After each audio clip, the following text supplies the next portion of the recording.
Halo sob, episode kali ini kita akan membahas 15 pabrikan Italia, dari mulai Ferrari, Lamborghini, Alfa Romeo, Fiat, Maserati, Lancia, Abarth, De Tomaso, dan sebagainya. Seperti apa kisahnya? Yuk kita bahas. Ferrari, mobil yang bikin kepala orang langsung muter kalau lewat. Tapi lo tahu nggak, di balik semua kemewahan dan speednya, ada kisah yang penuh drama, emosi, dan ya, ego besar. Siap dengar ceritanya? Yuk, gas! Jadi, cerita dimulai dari seorang pria Italia bernama Enzo Ferrari. Ini orang lahir tahun 1898, dari keluarga biasa banget. Bapaknya kerja bikin komponen kereta api. Tapi si Enzo ini punya satu obsesi, balap. Pokoknya, kalau ada roda, dia pengen ngegas. Kalian pengen ngegas juga nggak bro? Dia mulai karirnya di Alfa Romeo sebagai pembalap. Tapi nih, si Enzo punya jiwa ambisius. Jadi dia bilang, gue bisa bikin mobil lebih keren dari ini. Akhirnya, dia cabut dan bikin tim balap sendiri. Scuderia Ferrari tahun 1929. Scuderia Ferrari. Suona bene però. Tapi, ya nggak gampang bos. Perang dunia bikin semuanya hancur-hancuran. Setelah perang selesai, Enzo kayak dapat hidup baru. Tahun 1947, dia bikin mobil pertama dengan nama Ferrari 125S. Dan lo tahu, mobilnya pakai mesin V12. V12 bro. Kenapa? Karena Enzo nggak mau kalah, karena sama pabrikan lain. Pokoknya, mobil gue harus lebih kuat, lebih cepat, lebih keren. Ego tingkat dewa bro. Sejak saat itu, Ferrari jadi rajanya balap. Mereka bantai semua kompetisi di Le Mans, Formula 1, dan segala jenis balapan yang ada. Ya istilahnya Enzo tuh nggak main-main.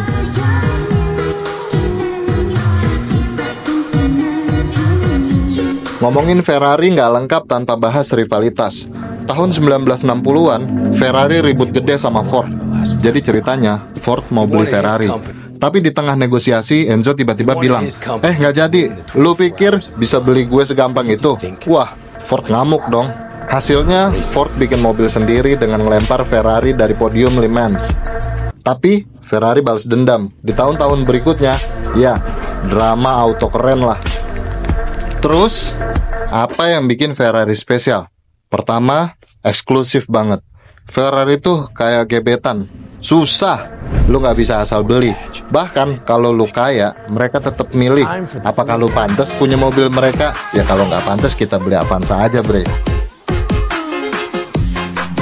Kedua, desain dan performanya.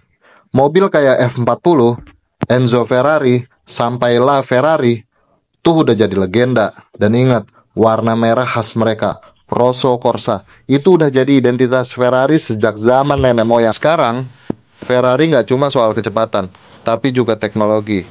SF90 Stradale itu hybrid cuy. Jadi mereka mulai ramah lingkungan, walaupun tetap mahal banget.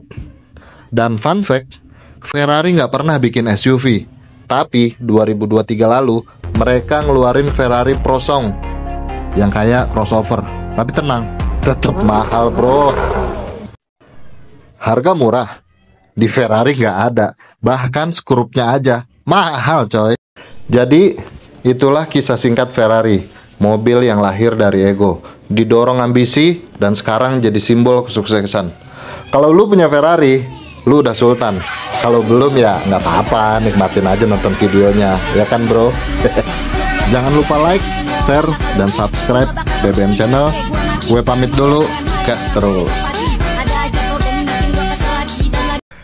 Tahu nggak? Lamborghini yang sekarang dipakai buat flexing sultan dan artis-artis tuh dulu awalnya cuma traktor. Iya serius.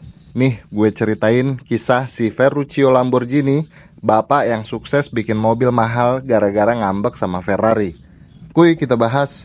Jadi ceritanya gini, si Ferruccio ini awalnya pengusaha traktor sob. Traktornya tuh laku keras di Italia. Orang kaya dari lahir? Nggak juga sih, tapi otaknya licin.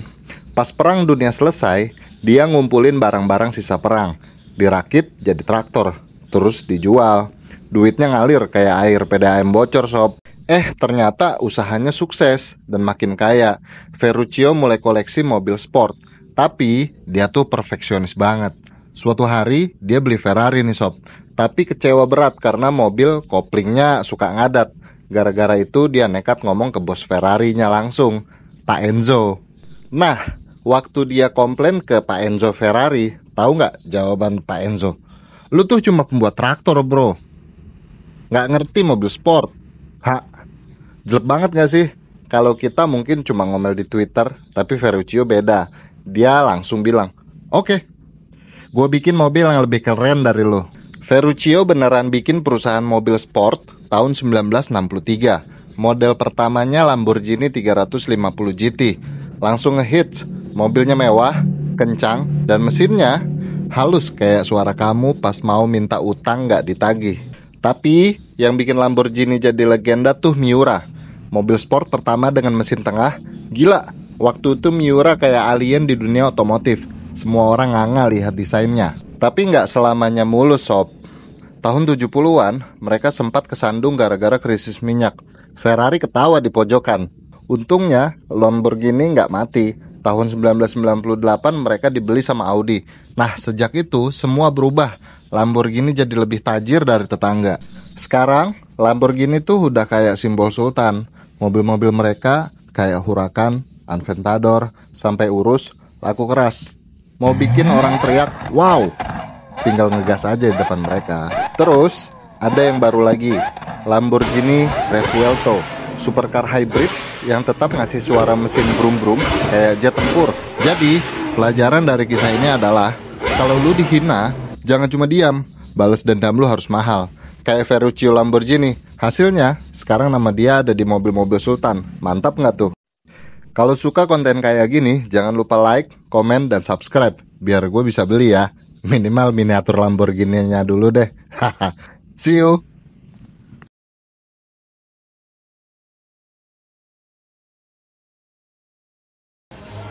Coba bayangin, dari mainan kaleng bekas, sekarang jadi bos supercar miliaran rupiah. Ini bukan cerita sinetron, tapi kisah Horacio Pagani. Otak dibalik mobil mewah yang harganya bikin rekeningmu habis. Mau tahu gimana caranya? Stay tune, karena kisahnya relate banget buat kita semua yang masih suka mimpi tinggi meski saldo ATM receh. Kita mulai dari Casilda, Argentina. Tempat Horacio Pagani lahir di tahun 1955. Dia ini anak tukang roti, jadi jelas bukan dari keluarga sultan sob. Tapi sejak kecil, doi udah nggak fokus bantuin di dapur. Kerjaannya mainan kaleng bekas dan bikin replika mobil balap. Bayangin, bocah kampung yang nggak punya apa-apa, malah berani mimpi bikin mobil super. Kalau anak sekarang mah paling main GTA, terus ngaku pengusaha sukses. Tapi Horacio beda, dia nggak cuma mimpi, dia action. Horacio sadar kalau mau sukses, dia harus keluar dari zona nyaman. Jadi di usia 20-an, dia angkat koper ke Italia. Ini bukan jalan-jalan sob, dia benar-benar mulai dari bawah. Kerja apa aja demi deket sama dunia otomotif. Dia sempat ngirim lamaran ke Ferrari, tapi Ferrari bilang, mimpi dulu, baru kita ngomong. Jadi Horacio nyoba ke Lamborghini dan ternyata Lamborghini ngeliat potensi dia. Di sana dia belajar segala hal, dari bikin mesin sampai desain mobil. Di Lamborghini, Horacio terkenal ambisius. Dia kepikiran pakai serat karbon, material ringan tapi kuat, buat bikin mobil lebih cepat. Tapi bos-bos di sana bilang, ngapain ribet-ribet? Mahal sob. Horacio nggak terima. Dia ngerasa teknologi itu punya masa depan. Jadi apa yang dia lakuin? Resign. Gila sih, di sini dia mutusin buat bikin perusahaannya sendiri, Pagani Automobili. Meskipun duitnya pas-pasan, kalau kamu resign berani nggak kalau nggak punya tabungan? Horacio kerja keras bikin mobil pertamanya, Pagani Zonda C12. Ini mobil nggak main-main sob. Desainnya futuristik banget, pakai mesin V12 dari Mercedes AMG dan bodinya full serat karbon. Ketika Zonda muncul di Geneva Motor Show tahun 1999, semua orang langsung kagum. Mobil ini nggak cuma cepat, tapi juga indah. Kalau Zonda ini manusia, udah kayak kombinasi atlet sama model Victoria's Secret. Pokoknya perfect banget. Setelah Zonda sukses, Horacio nggak berhenti. Dia bikin model kedua, Huayra, yang artinya Dewa Angin. Dalam bahasa Inca, mobil ini nggak cuma cepat tapi juga pintar. Huayra dilengkapi aerodinamika aktif, jadi mobil ini bisa berubah bentuk sesuai kebutuhan kecepatan. Kebayang nggak? Mobil yang tenaganya kayak Optimus Prime, tapi lebih mewah. Mesin V12-nya bikin Huayra bisa lari lebih dari 370 km per jam. Kalau kamu ngejar mantan pakai mobil ini, dijamin dia pasti bisa minta balikan lagi sob. Horacio selalu bilang, mobil itu bukan cuma teknologi, tapi juga seni. Itulah kenapa setiap detail Pagani dibuat dengan cinta. Mulai dari bodi sampai interior yang kayak kokpit pesawat luar angkasa. Lo nggak cuma beli mobil kalau lo beli Pagani, lo beli karya seni. Makanya cuma orang super kaya yang bisa punya. Karena selain harganya mahal, produksinya juga terbatas. Kisah Horacio ngajarin kita banyak hal. Dari lahir dari keluarga sederhana, nggak punya koneksi, nggak punya uang, tapi dia punya mimpi besar. Dan yang penting dia mau kerja keras buat mimpinya. Horacio itu bukti nyata kalau passion, ketekunan, dan keberanian bisa bikin lo sampai di puncak. Jadi apapun mimpi lo, jangan takut buat ngejar. Meskipun awalnya cuma punya kaleng bekas. Jadi, lo lebih tim Ferrari, Lamborghini, atau Pagani sob? Kalau gue sih tim Jaklingko. Tulis di kolom komentar bro. Jangan lupa like, share, dan subscribe biar gak ketinggalan cerita inspirasi lainnya. Gue cabut dulu, mau ngelamar kerja di Pagani, siapa tahu ketemu Horacio langsung. See you.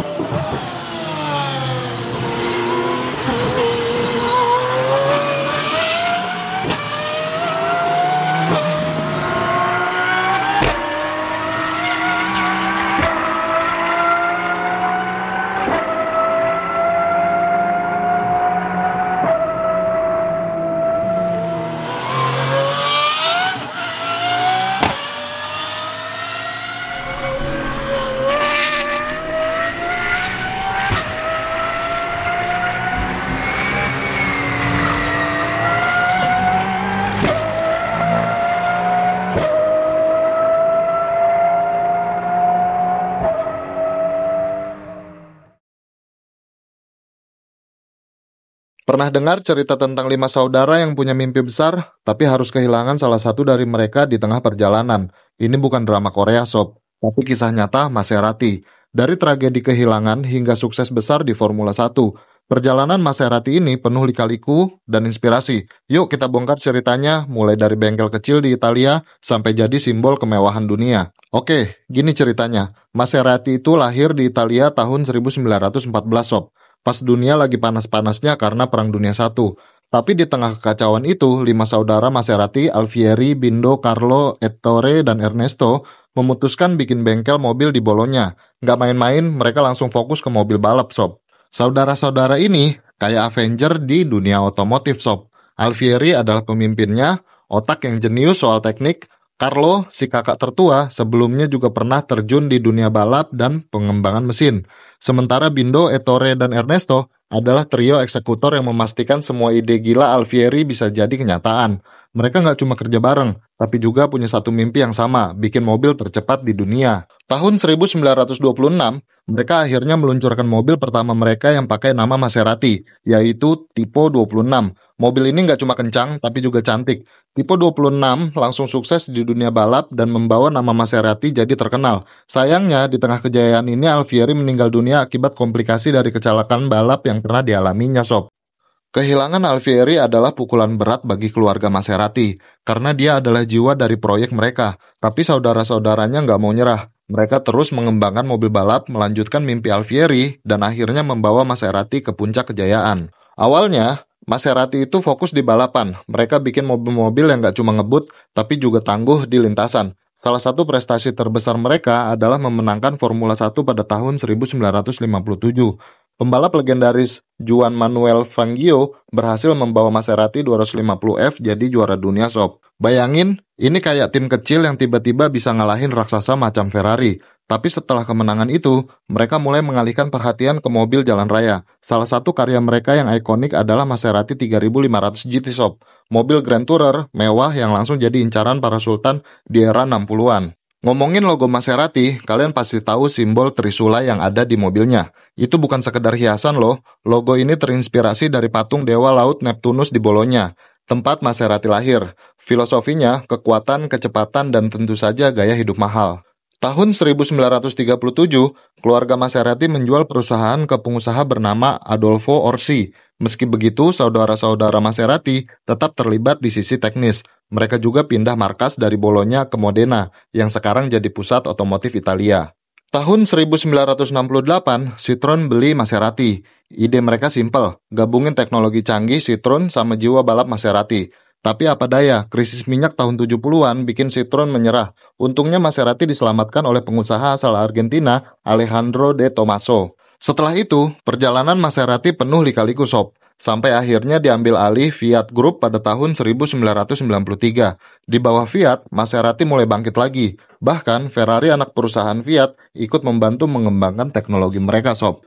Masuk ke era modern, Maserati jadi simbol kemewahan. Mereka meluncurkan mobil-mobil seperti Quattroporte, sedan mewah, Gran Turismo, mobil sport elegan, dan Levante, SUV Sultan. Yang paling baru, mereka meluncurkan supercar hybrid bernama MC20, yang katanya siap bersaing sama Ferrari dan Lamborghini. Selain performa, salah satu yang bikin Maserati unik adalah suara mesinnya. Suaranya tuh kayak orkestra, bikin tetangga langsung curiga kalau kita baru dapat warisan.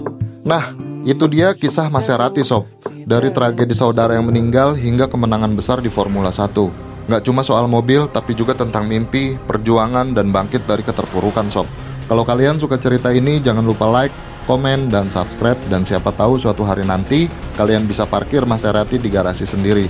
Sampai jumpa di video berikutnya. See you boys. Pernahkah Anda membayangkan bagaimana sebuah perusahaan kecil yang didirikan di Italia pada tahun 1899 bisa menjadi kekuatan besar di dunia otomotif sob?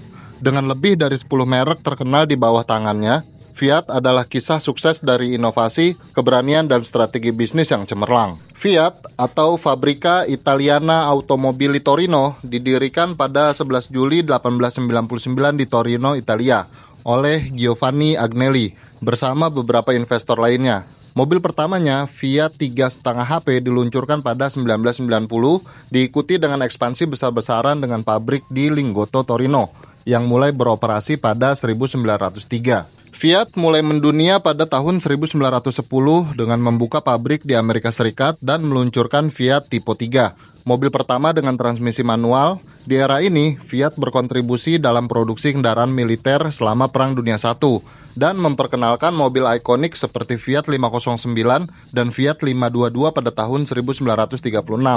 Pabrik besar Mirafiori dibangun menjadi pusat produksi Fiat. Selama Perang Dunia II, Fiat memproduksi kendaraan militer. Setelah perang, Fiat berfokus pada pemulihan industri otomotif dengan memperkenalkan mobil kecil dan ekonomis, seperti Fiat 500 pada tahun 1957, yang menjadi simbol rekonstruksi ekonomi Eropa.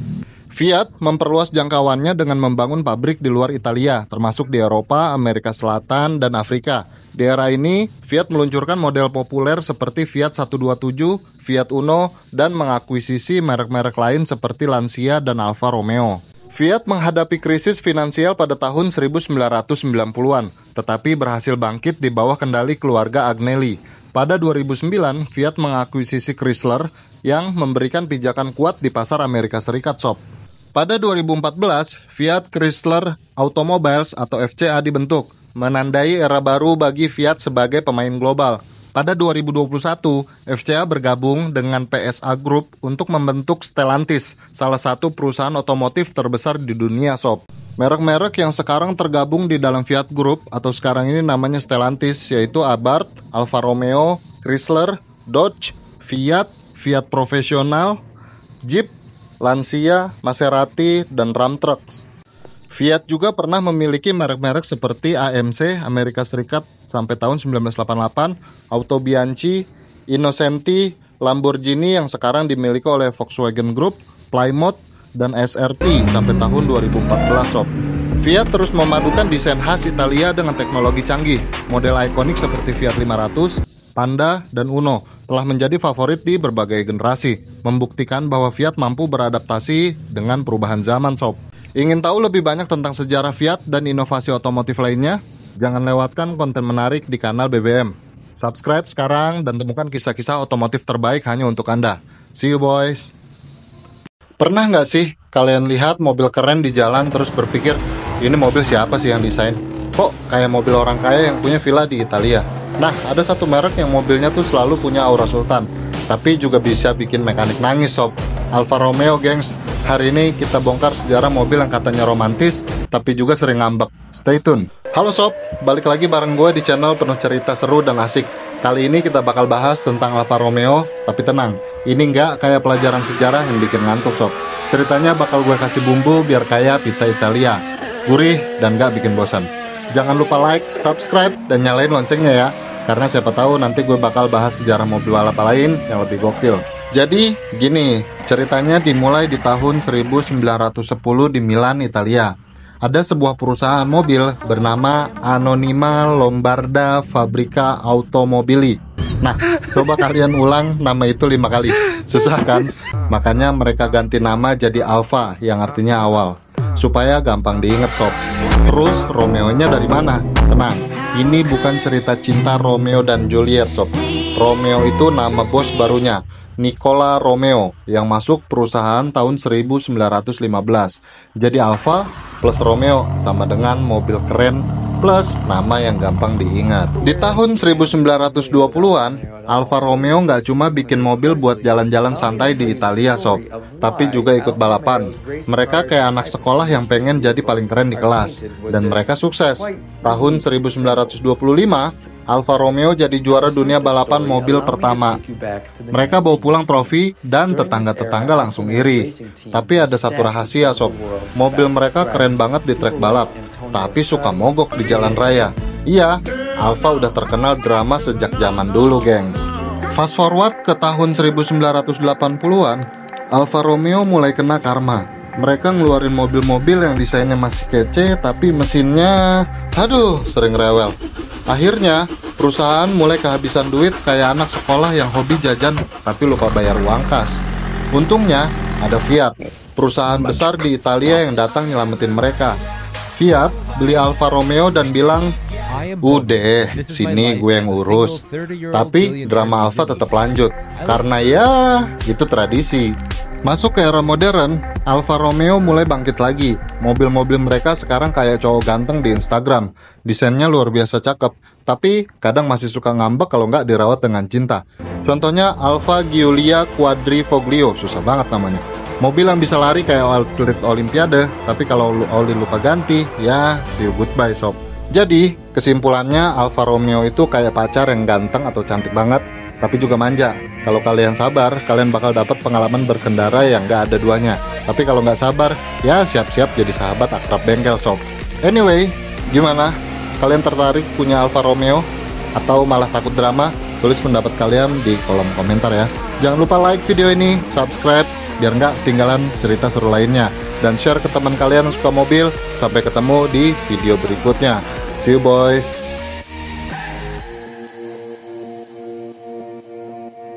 Pernah denger nggak sih soal pabrikan mobil yang lahir di Italia tapi lebih drama daripada sinetron sob? Nah, kenalin, Lancia, pabrik yang dari awal udah penuh cerita seru, mulai dari ambisi besar, mobil-mobil unik, sampai drama yang bikin para fansnya galau. Siap-siap ya, ini bukan cuma sejarah mobil, ini sejarah penuh plot twist. Kita mulai dari Vincenzo Lancia, seorang cowok jenius Italia yang kerja di Fiat. Tapi nih, kayak remaja yang pengen punya bisnis sendiri, dia mikir, kenapa gue nggak bikin mobil sendiri aja ya? Akhirnya, dia cabut dari Fiat dan bikin pabrik mobilnya sendiri bareng temennya, Claudio Fogolin. Tahun 1906, lahirlah Lancia. Tapi sabar dulu. Waktu itu, bikin mobil nggak segampang bikin video TikTok sob. Mereka harus mikirin semuanya dari nol, termasuk nama mobil. Mobil pertamanya dinamain Tipo 51 alias Alfa. Simple banget ya, kayak nama folder tugas di laptop. Lancia nggak mau bikin mobil asal-asalan. Mereka selalu pengen jadi yang pertama. Contohnya Lancia Lambda. Mobil ini kayak smartphone flagship di zamannya. Udah pakai monocoque sasis, suspensi independen, dan aerodinamis. Hal yang waktu itu dianggap lebih aneh daripada ngelihat ayam bisa terbang sob. Waktu Perang Dunia II, Lancia kena efek domino juga. Ekonominya ambruk, tapi mereka nggak nyerah sob. Pasca perang, mereka comeback dengan mobil mewah seperti Aurelia. Mobil ini jadi idola para sultan zaman dulu. Bahkan, Aurelia dianggap sebagai mobil pertama yang pakai mesin V6. Kayak pabrikan lain cuma bikin kopi saset, Lancia udah bikin latte art. Tapi ya, namanya hidup itu nggak selalu mulus sob. Meskipun punya inovasi segudang, Lancia mulai susah saingan sama pabrikan lain yang jualan mobil murah. Di sini mulai muncul drama finansial, dan pabrikan ini kayak mahasiswa akhir, banyak ide tapi uangnya nggak ada sob. Masa kejayaan rally tahun 1970-an. Nah, di sini Lancia kayak jadi pahlawan Marvel yang lagi naik daun sob. Mereka bikin mobil rally yang melegenda, kayak Stratos. Mobil ini nggak cuma keren, tapi juga juara rally bertahun-tahun. Para fans bilang, kalau Lancia ikut rally, yang lain kayak cuma ikut lomba 17-an. Tapi drama tetap ada. Mobil mereka sering dibilang lebih rapuh dari hubungan jarak jauh sob. Meski begitu, mereka terus bikin mobil yang unik, kayak Delta Integrale. Sampai sekarang Delta masih dianggap mobil ikonik di dunia rally. Akhir tragis di tahun 1990-an, masalahnya Lancia itu kayak teman kita yang terlalu artistik tapi nggak tahu cara jualan mobil. Mereka bikin mobil yang terlalu niche, sementara pasar pengen mobil yang simple yang bisa dipakai belanja ke pasar. Akhirnya Lancia pun makin terpuruk sob. Di bawah Fiat Group, Lancia mulai kehilangan identitasnya. Mobil mereka jadi kayak Fiat versi lebih mahal, penjualan anjlok, dan akhirnya Lancia tinggal jualan di Italia aja. Iya sob, dari pabrikan yang mendunia, sekarang jadi lokal doang. Jadi, gimana menurut kalian sob? Apakah Lancia bakal comeback dan jadi pabrikan mobil yang keren lagi? Atau malah cuma jadi kenangan? Tulis pendapat kalian di kolom komentar ya. Dan jangan lupa like video ini biar makin banyak yang tahu cerita seru tentang Lancia. Subscribe juga ya, biar gak ketinggalan cerita-cerita unik lainnya di dunia otomotif. Sampai ketemu lagi dan ingat, hidup itu kayak Lancia sob. Unik, penuh drama, tapi selalu bikin kita penasaran.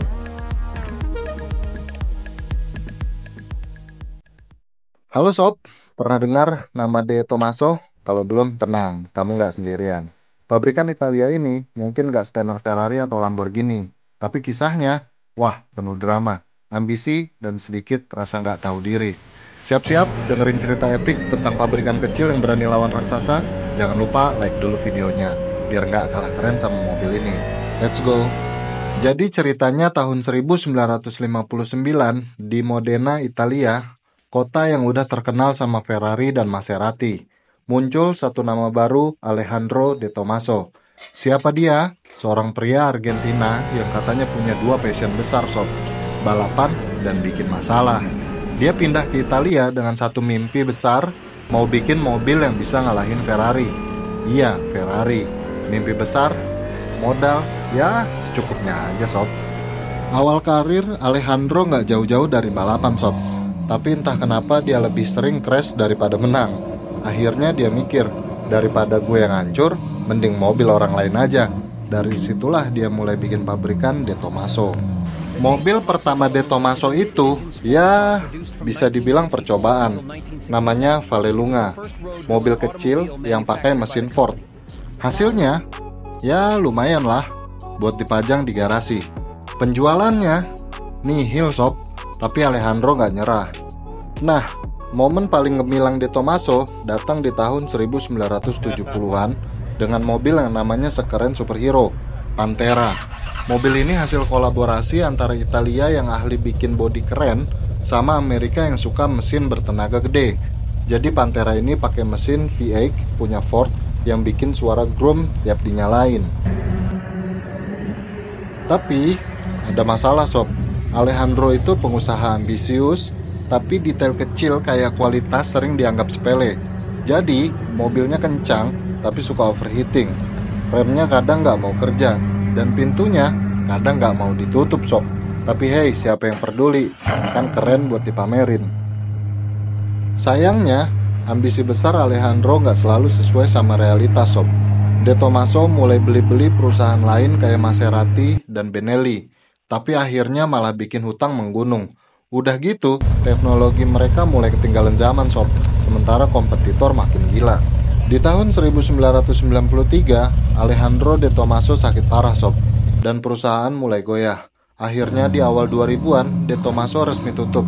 Tapi, mobil-mobil mereka kayak Pantera tetap hidup di hati para pecinta mobil klasik. Jadi, apa pelajaran kisah dari De Tomaso? Pertama, jangan takut untuk bermimpi besar sob. Kedua, pastikan kembali rem mobil kamu nggak rusak. Alejandro mungkin nggak berhasil ngalahin Ferrari, tapi dia berhasil bikin sejarah yang nggak bakal dilupain. Dan siapa tahu, suatu hari nanti De Tomaso bisa bangkit lagi sob. Kalau kalian suka cerita ini, jangan lupa like, komen, dan share ke teman-teman yang suka mobil atau sekedar mau ketawa. Subscribe juga biar nggak ketinggalan cerita seru lainnya di channel ini. Sampai jumpa di video berikutnya. Hey, kalian tahu nggak sih, ada pabrikan mobil yang kalau dibandingin sama temen di kelas, dia tuh yang kecil tapi suka tengil, suka bikin ulah di balapan, dan bikin mobil gede jadi minder. Yap, ini dia Abarth. Kalau kalian suka mobil balap, atau cuma pengen tahu sejarah pabrikan yang bikin mobil kecil jadi raja jalanan, stay tune, karena ini bukan sekedar cerita mobil, ini cerita perlawanan si kecil. Let's go. Awal mula mimpi si tukang modif. Jadi gini sob, semuanya bermula dari seorang cowok bernama Carlo Abarth. Lahir di Austria tahun 1908. Kok Austria? Bukannya Italia? Sabar, nanti pindah kok. Nah, Carlo ini dari kecil udah suka yang namanya kecepatan. Pas umur belasan, dia mulai bereksperimen bikin sepeda yang bisa lari kayak motor. Kebayang gak tuh? Pas temennya sepedaan santai, dia malah bikin turbo buat goesannya. Terus di usia 20-an, Carlo pindah ke Italia, kayak anak rantau yang lagi nyari kerja sob. Bedanya dia nggak cari kerja kantoran, dia bikin nama di dunia balap motor. Tapi ada momen kocaknya nih, dia pernah kalah balapan sama temennya gara-gara rantainya putus di tengah jalan. Emang ada-ada aja ya. Lahirnya Abarth, logo kalajengkingnya ikonik. Setelah lelah di dunia balap motor dan mungkin rantai motornya putus terus, tahun 1949 Carlo bikin perusahaan sendiri, namanya Abarth MC. Pertanyaannya kenapa logonya kalajengking? Ternyata itu zodiaknya, dia Scorpio, jadi biar kayak jati diri gitu. Awalnya Abarth ini bukan bikin mobil utuh sob, tapi jualan alat modifikasi buat mobil Fiat. Ini kayak kalian beli knalpot racing biar Scoopy kalian bisa bunyi ngeng-ngeng. Tapi level Carlo beda, dia bikin mobil Fiat 500 yang kecil jadi bisa ngalahin mobil balap gede. Mobil kecil kok sombong? Ya namanya juga Abarth style. Abarth di balapan si tengil yang suka bikin kaget. Tahun 1950-an sampai 1960-an, Abarth mulai terkenal gara-gara mobil-mobil kecil mereka menang di balapan. Ada cerita lucu nih, waktu itu orang-orang nggak percaya mobil Fiat 500 yang udah dimodif Abarth bisa menang lawan mobil-mobil gede yang kayak Porsche. Tapi pas balapan, si kecil ini malah melesat duluan. Ini kayak ninja kecil yang ngalahin samurai gede. Satu mobil legendaris mereka, Fiat Abarth 595, jadi idola. Mesin kecil tapi performa meledak-meledak. Pokoknya kayak mie instan, kecil tapi nagih sob. Jadi bagian dari Fiat awal kehidupan baru. Tahun 1971, Fiat akhirnya beli Abarth. Nah, dari sini Abarth jadi fokus bikin versi balap dari mobil-mobil Fiat sob. Ini kayak punya tim e-sport sendiri di dunia balap. Tapi sempat ada masa Abarth ini kayak ngilang dari dunia balap dan cuma jadi divisi kecil Fiat. Sedih ya. Untungnya di tahun 2000-an Fiat ngeribut Abarth jadi merek sendiri lagi. Mereka mulai bikin mobil-mobil modern kayak Abarth 500. Jadi si tengil ini balik lagi sob. Makin modern, makin kenceng, dan makin sombong. Abarth hari ini si kecil yang tetap berisik. Sekarang, Abarth terkenal banget di kalangan anak muda yang suka mobil kecil tapi mau performa gokil. Logo kalajengkingnya jadi simbol mobil yang kecil-kecil cabai rawit sob. Mereka juga sering bikin versi mobil Fiat yang lebih kenceng dan stylish. Jadi kalau kalian lihat mobil kecil tapi suaranya brum-brum, itu kemungkinan besar Abarth sob. Jadi gimana? Keren banget kan perjalanan Abarth? Dari modif kecil-kecilan sampai jadi raja balapan di jalanan. Kalau kalian pengen tahu lebih banyak tentang mobil balap, sejarah otomotif, atau cerita tengil lainnya, jangan lupa subscribe ke channel ini dan nyalain loncengnya ya. Siapa tahu habis ini kita cerita ke pabrikan lain yang gak kalah gokil. See you in the next video, dan ingat, kecil bukan berarti lemah sob.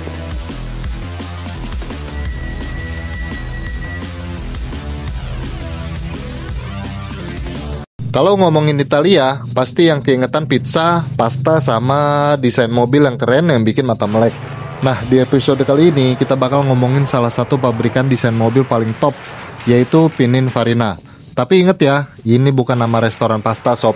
Jadi simak terus karena cerita ini dijamin molto interessante, alias seru banget. Jadi ceritanya dimulai tahun 1930 sob. Seorang pria bernama Battista Farina mendirikan Pininfarina di Turin, Italia. Nah, nama Pinin itu sebenarnya panggilan akrab dia karena Battista ini anak bungsu alias si kecil. Tapi jangan salah, ambisinya gede banget sob. Dari awal, Doi pengen bikin mobil yang gak cuma jalan, tapi juga ngegas gaya hidup. Sebelum bikin mobil, Battista ini kerja di bengkel sepeda milik keluarganya. Jadi, dari kecil dia udah ngerti roda-rodaan, tapi lama-lama dia bilang, sepeda gak cukup keren nih, gue harus naik kelas. Dan akhirnya dia mulai belajar desain mobil. Pada tahun 1950-an, Pininfarina mulai terkenal gara-gara jeng-jeng kolaborasinya sama Ferrari. Iya sob. Nah, kalian tahu kan Ferrari? Itu mobil merah kece yang biasa dipakai orang buat pamer ke mantan. Mereka berdua kayak pasangan sempurna. Ferrari punya mesin beringas, Pininfarina bikin bodi seksi. Kombinasi maut ini bikin Ferrari jadi simbol status dan gaya. Bisa dibilang Pininfarina ini adalah stylistnya Ferrari. Kalau Ferrari itu manusia, Pininfarina ini kayak tukang potong rambut yang bikin Doi jadi ganteng tambah maksimal sob. Selain Ferrari, Pininfarina juga kerjasama sama banyak merek lainnya, kayak Alfa Romeo, Maserati, bahkan merek luar Italia kayak Peugeot. Tapi desain yang paling ikonik itu Ferrari F40 sob. Mobil ini kayak legenda hidup di dunia otomotif. Kalau mobil bisa ngomong, F40 bakal bilang, gue mobil tercakep sepanjang masa. Dengan desainnya yang simple tapi garang, kayak pizza margherita sob. Cuma tomat, keju, sama basil, tapi rasanya luar biasa. Masuk ke era tahun 2000-an, Pininfarina nggak cuma fokus ke mobil sport. Mereka mulai eksplor desain kendaraan listrik dan konsep futuristik. Bahkan, mereka bikin bus listrik sama kereta cepat.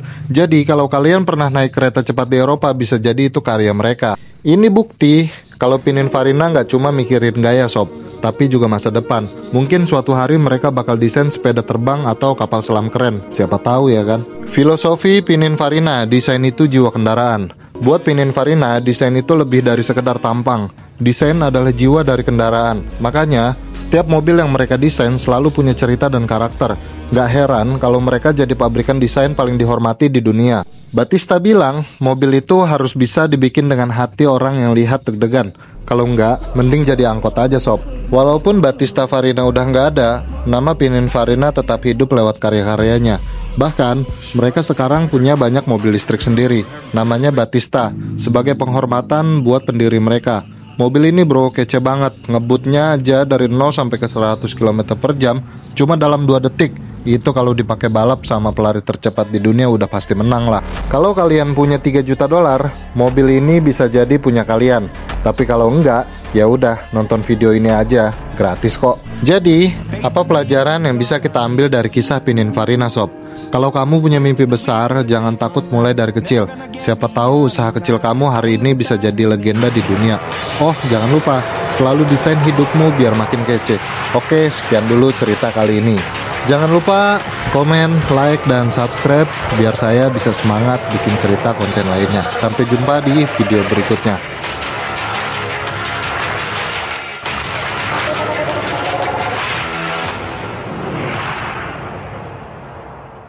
Halo sob, siapa di sini yang pernah punya ide brilian tapi malah dibilang aneh? Nah, cerita kali ini soal orang yang begitu jenius sampai akhirnya dia bikin mobil buat dirinya sendiri. Karena nggak ada yang ngerti dia sob. Siap-siap ketawa dan belajar dari kisah pabrikan Bizzarini yang penuh drama ala sinetron, tapi lebih cepat dari mobil tetangga. Bayangkan, Italia tahun 1960-an, Ferrari lagi keren-kerennya sob. Lamborghini juga baru muncul, dan Maserati lagi sibuk cari perhatian. Tapi ada satu orang, Giotto Bizzarini namanya, yang bilang, gue bisa bikin mobil lebih keren dari mereka semua. Dan tahukah kamu, dia itu serius sob. Om Giotto Bizzarini lahir tahun 1926 di Livorno, Italia. Dari kecil, dia sudah beda sendiri sob. Anak-anak lain main bola, dia malah bikin mobil mainan dari kaleng susu. Saat kuliah di Universitas Pisa, dia mengambil jurusan teknik mesin. Tugas akhirnya, desain ulang mobil yang sudah sempurna.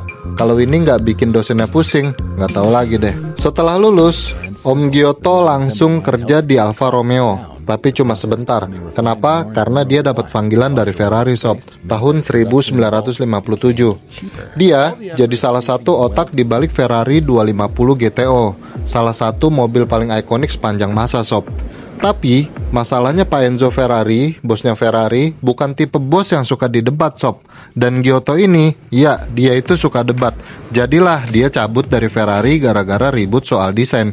Katanya, Pak Giotto bilang, Kalau nggak mau gue pakai otak gue, buat apa gue kerja di sini? Setelah keluar dari Ferrari, Giotto sempat kerja buat Lamborghini. Dia bantu bikin mesin V12 pertama Lamborghini yang akhirnya dipakai di banyak model mereka sampai saat ini, sob.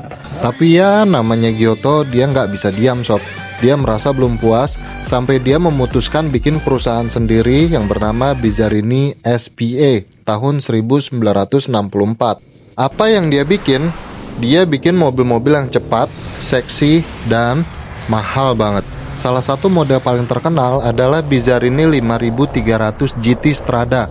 Mobil ini mirip Ferrari tapi lebih gila. Dengan mesin V8 punyanya Chevrolet, mobil ini bisa ngebut sampai 280 km per jam waktu itu. Padahal waktu itu belum ada tol Cipali, sob. Tapi masalahnya, Bizzarini nggak paham bisnis, sob. Dia cuma peduli bikin mobil keren. Akibatnya, perusahaannya terus merugi. Dia pernah bilang, gue mau bikin mobil untuk pembalap, bukan untuk akuntan. Ya, jadi duitnya habis buat bikin mobil, sob, bukannya buat bayar utang. Bizzarini sempat ikut balapan Le Mans dan mobilnya nggak mengecewakan banget, sob, tapi penjualannya nihil. Tahun 1969, Bizzarini bangkrut. Giotto akhirnya kembali jadi konsultan teknik, bekerja di balik layar untuk merek-merek lain.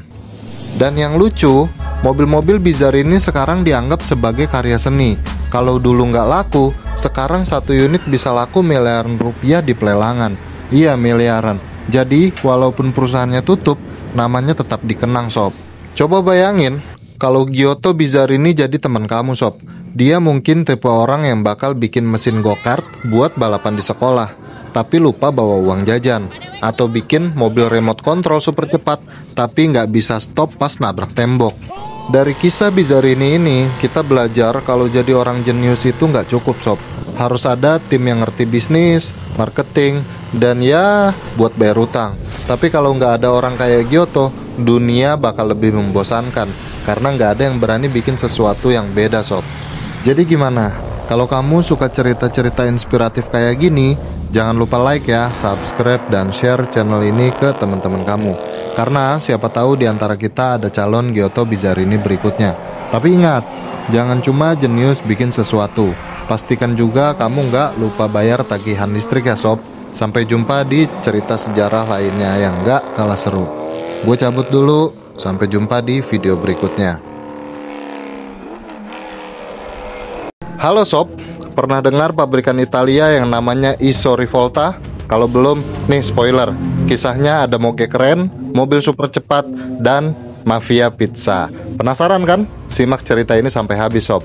Karena ada fakta gokil yang bakal bikin kamu ngakak sekaligus kagum. Jadi, tahun 1939, ada seorang pria Italia bernama Renzo Rivolta. Dia ini bukan teknisi biasa. Dia punya otak jenius dan cita-cita besar. Tapi tahu nggak, dia mulai bikin apa? Bikin kulkas. Yes, kulkas. Bayangin, awalnya dia cuma bikin alat pendingin buat nyimpen gelato biar tetap dingin. Tapi perang dunia datang, bisnis kulkas anjlok bro. Renzo mikir, oke, bikin kulkas nggak bikin gua kaya. Gimana kalau bikin sesuatu yang bikin orang bilang wow? Akhirnya dia banting setir bikin sepeda motor sob, alias moge. Nah, tahun 1948 lahirlah Isomoto, moge yang katanya lebih mulus dari espresso dan lebih cepat dari delivery pizza. Motor ini jadi populer banget di Italia karena murah, praktis, dan keren sob. Babak baru, mobil yang mungil tapi nggak main-main. Masuk tahun 1950-an, Renzo Rivolta ngelihat ada tren mobil mungil di Eropa. Tapi sebagai orang Italia sejati, dia nggak mau bikin mobil yang biasa aja. Dia mau sesuatu yang berjiwa Italia. Jadilah Iso Isetta, mobil kecil berbentuk gelembung. Fun fact, pintu Isetta ada di depan sob. Jadi buat masuk, kamu kayak lagi buka kulkas. Mobil ini jadi super populer di Jerman setelah BMW beli lisensinya. Jadi kalau kamu lihat BMW Isetta, itu aslinya anak angkat dari Iso Rivolta. Tapi tunggu, kisah ini belum selesai sob. Renzo merasa mobil kecil itu seru, tapi dia punya impian lebih besar, bikin mobil sport. Ya, mobil sport. Dari pembuat kulkas, orang-orang bilang dia gila. Tapi Renzo bilang, Tunggu aja bro. Masuk ke Liga Mobil Sport, Iso Rivolta GT dan Grifo. Tahun 1960-an, Iso Rivolta keluarin mobil sport pertama, Iso Rivolta GT. Mobil ini bukan cuma ganteng, tapi juga ngebut kayak peluru. Mereka kerja sama-sama teknisi F1 legendaris Giotto Bizzarini. Dan yang bikin gokil, mesin mobil ini pakai V8 dari Amerika. Jadi kalau kamu dengar suaranya, itu gabungan aksen Italia sama teriakan Texas. Puncaknya adalah Iso Grifo, mobil yang jadi rival Ferrari dan Lamborghini. Grifo ini terkenal banget karena desainnya yang futuristik dan kece. Kalau Ferrari itu seperti opera klasik, Grifo itu lebih kayak konser rock and roll sob. Kejatuhan ketika impian tersandung realita. Tapi semua kisah indah pasti ada akhirnya sob. Tahun 1974, Iso Rivolta kena hantaman krisis minyak.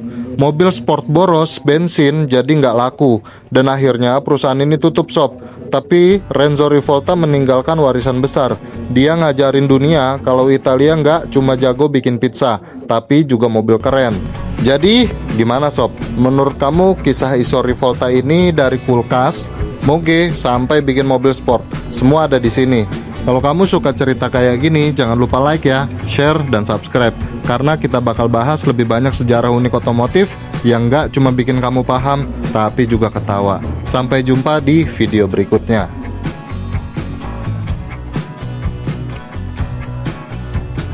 Kalau mobil itu fashion, Zagato adalah desainer haute couture yang bikin kepala orang noleh 2 kali. Tapi kalian tahu nggak? Awalnya mereka itu malah bikin badan pesawat, bukan mobil. Yap, perjalanan mereka dari langit ke jalan raya. Ini penuh drama dan plot twist, kayak sinetron sob, tapi lebih keren. Jadi duduk santai, siapkan cemilan, kita bongkar kisah Zagato yang penuh gaya dan kejutan. Tahun 1919, Ugo Zagato, seorang insinyur muda Italia, memutuskan untuk buka bengkel sob. Tapi bukan buat servis motor tetangga, melainkan bikin badan pesawat waktu itu. Ugo lagi naksir berat sama teknologi aluminium. Ringan nih, bikin pesawat jadi lincah pikirnya. Sayangnya, usai Perang Dunia I, pesawat nggak laku, jadi dia banting setir ke mobil. Nah, disinilah Ugo mulai pamer keahlian sob. Dia bikin bodi mobil yang super aerodinamis dan ringan pakai aluminium. Zaman itu, mobil lain bentuknya kotak kayak roti tawar, sementara mobil buatan Zagato kayak roti croissant, mulus, melengkung, dan menggoda. Masuk ke tahun 1920-an sampai 1950-an, Zagato mulai bikin mobil buat merek-merek papan atas seperti Alfa Romeo sob, Lancia, dan Maserati. Di sini Ugo dapat reputasi sebagai desainer mobil paling stylish. Mobil-mobil Zagato bukan cuma cakep, tapi juga cepat. Pas balapan Mille Miglia, balapan jalan raya legendaris di Italia, mobil Zagato sering bikin peserta lain kelihatan kayak lagi naik dokar.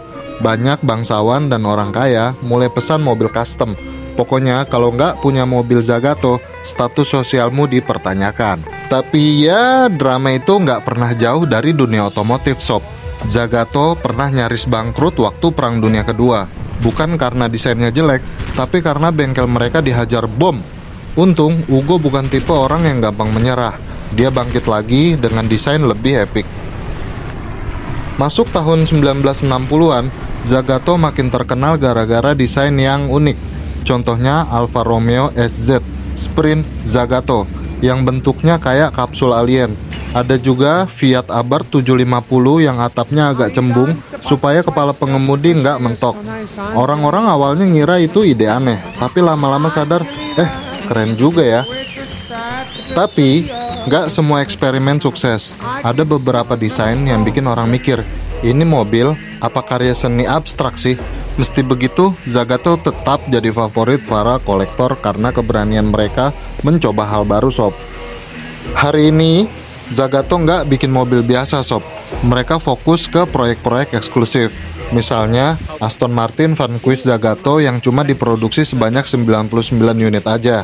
Kalau kalian lihat mobil ini di jalan, kemungkinan besar pengendara kaya raya, punya pulau pribadi, atau sekalian jadi aktor James Bond. Yang bikin keren, Zagato tetap setia sama prinsipal awal mereka, bikin mobil yang ringan, aerodinamis, dan stylish. Bahkan, mereka sering bikin kolaborasi epik dengan merek lain, kayak Lamborghini, Ferrari, sampai Bentley. Jadi, apa yang bikin Zagato istimewa? Mereka bukan cuma bikin mobil, mereka bikin karya seni berjalan. Sejak zaman Ugo sampai sekarang, mereka tetap jadi simbol inovasi dan keberanian. Kalau mobil biasa itu lagu pop, mobil Zagato itu simfoni klasik dengan remix elektronik elegan tapi tetap keren. Jadi, gimana sob menurut kalian? Mobil Zagato paling keren yang pernah ada itu apa? Tulis di kolom komentar, jangan lupa like ya, subscribe dan nyalakan lonceng biar nggak ketinggalan cerita otomotif seru lainnya. Sampai ketemu di video berikutnya.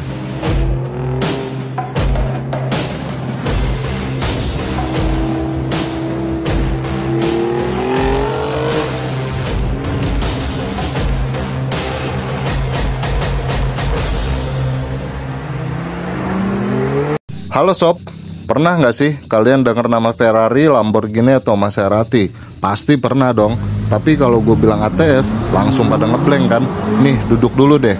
Gue ceritain kisah pabrikan ATS, pabrikan Italia yang pernah coba ngelawan raksasa Ferrari. Siap-siap ngakak sama kisahnya yang nggak kalah plot twist dari drama Korea sob.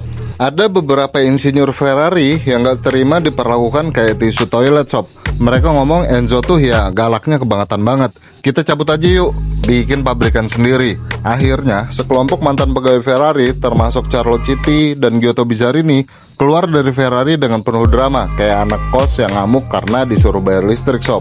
Mereka bikin pabrikan baru bernama ATS, alias Automobili Turismo Esport. Namanya keren kan? Tapi masalahnya, bikin mobil itu nggak semudah bikin akun Instagram sob. ATS mulai dengan ambisi besar, bikin mobil balap Formula 1 dan mobil jalan raya mewah sekaligus. Gila nggak tuh? Kalau mereka manusia, pasti bintangnya tuh Sagittarius. Nekat banget.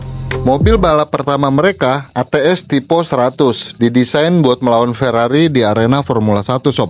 Tapi mobil ini lebih sering ngeluarin asap daripada prestasi. Dalam perjalanan, mobil mereka sering mogok. Ada joke di pedok yang bilang, kalau ATS masuk balapan, ambulans juga siap-siap ikut buat jemput mekaniknya.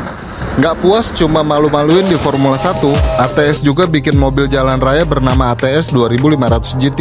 Desainnya cakep banget, kayak mobil sport khas Italia. Tapi, karena teknologinya belum matang, mobil ini lebih banyak parkir di garasi daripada di jalan. Cuma segelintir orang yang beli karena harganya mahal. Sementara fiturnya, ya gitu-gitu aja deh. Tapi, ATS nggak cuma masalah teknis sob. Drama internal mereka bikin kantor ATS lebih mirip sinetron daripada perusahaan mobil.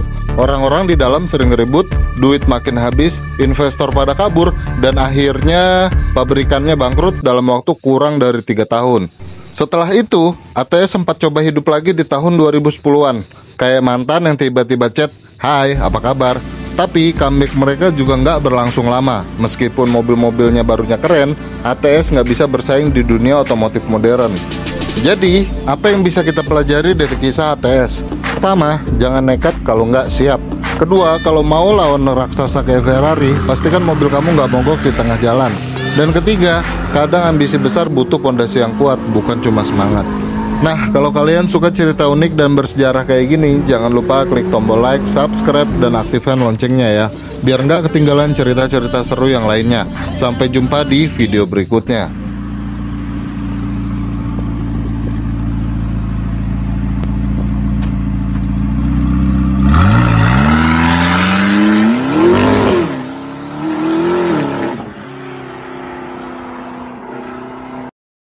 Halo sob, lu pernah dengar nama Dallara? Jangan mikir ini nama tukang bakso Italia ya. Ini tuh pabrikan mobil balap dari Italia yang kagak cuma jago bikin mobil, tapi juga bikin para pembalap dunia melongo. Kenapa? Sini-sini gue ceritain sambil santai, biar lo paham kenapa Dallara itu kagak bisa diremehin. Jadi ceritanya nih, ada bocah Italia namanya Gian Paolo Dallara. Lahir tahun 1936, dari kecil ini bocah udah gatal pengen ngotak-ngatik mesin. Nah, pas doi lulus teknik di Politecnico di Milano, dia langsung kerja di Ferrari. Ferrari sob, kalau anak sini mah kayak habis lulus langsung kerja di bengkel terkenal di Depok. Bangga dong. Habis dari Ferrari, Dallara pindah-pindah sob. ke Maserati, lalu ke Lamborghini. Doi bikin Lamborghini Miura, mobil legendaris itu loh. Tapi kayaknya Doi lama-lama kayak ngerasa kenapa gue bantuin orang mulu ya. Gue harus punya nama sendiri. Akhirnya tahun 1972, Gianpaolo bikin pabrik sendiri, Dallara Automobili. Lokasinya di Parma, Italia, sob. Nah, yang bikin Dallara ini beda, sob. Doi nggak peduli mobil buat orang kaya. Mobil mewah biarin deh buat Ferrari sama Lamborghini. Dallara fokus bikin mobil balap, sob. Awalnya dia bikin mobil Formula 3. Itu loh, sob, semacam liga anak muda yang pengen jadi pembalap Formula 1. Dallara semakin gacor, sob, pas Doi ngerambah ke IndyCar. Itu mobil balapan yang di Amerika. Doi beneran ngegas banget di situ, sampai-sampai mobil IndyCar sekarang tuh hampir semuanya Dallara yang bikin. Jadi kalau ada pembalap juara di IndyCar, bisa jadi dia naik mobil buatan Dallara. Ibarat kayak tukang bubur, semua orang pada ngantri buat beli. Tapi kagak cuma bikin mobil balap doang, sob. Dallara ini rajin banget ngeriset aerodinamika. Teknologi wind tunnel Doi itu paling canggih. Bahkan tim F1 sekalipun kayak HAAS sama Alfa Romeo sering kerjasama sama Dallara buat desain mobil. Ibarat kata Dallara tuh kayak abang-abang servis laptop. Semua brand percaya ke dia. Selain IndyCar, Dallara juga main di Le Mans, Formula E, Formula 2, dan lainnya. Pokoknya semua seri balap tuh pernah dijajal sama Doi, sob. Lu bayangin nih, pabrik dari desa kecil di Italia bisa ngacak-ngacak dunia balap internasional. Salut nggak? Yang lucu, sob, Gianpaolo ini orangnya low profile banget. Dia pernah bilang, gue bikin mobil buat balapan, bukan buat pamer. Wah, bijak banget dah. Kayak tetangga sebelah yang suka ngasih tips reparasi motor. Jadi, sob, kalau ada orang yang nanya ke lu, apa itu Dallara? Lu jangan bilang itu nama pemain bola Serie A. Dallara tuh legenda balap dari Italia yang kerjanya bikin mobil yang cepet, tapi diem-diem baik, kagak suka nyombong. Kalau lu suka cerita kayak gini, jangan lupa follow channel ini, sob. Tinggalin like sama komen. Dan kalau ada pabrikan lain yang pengen gue bahas, tulis aja di kolom komentar. Sampai jumpa di video berikutnya, sob.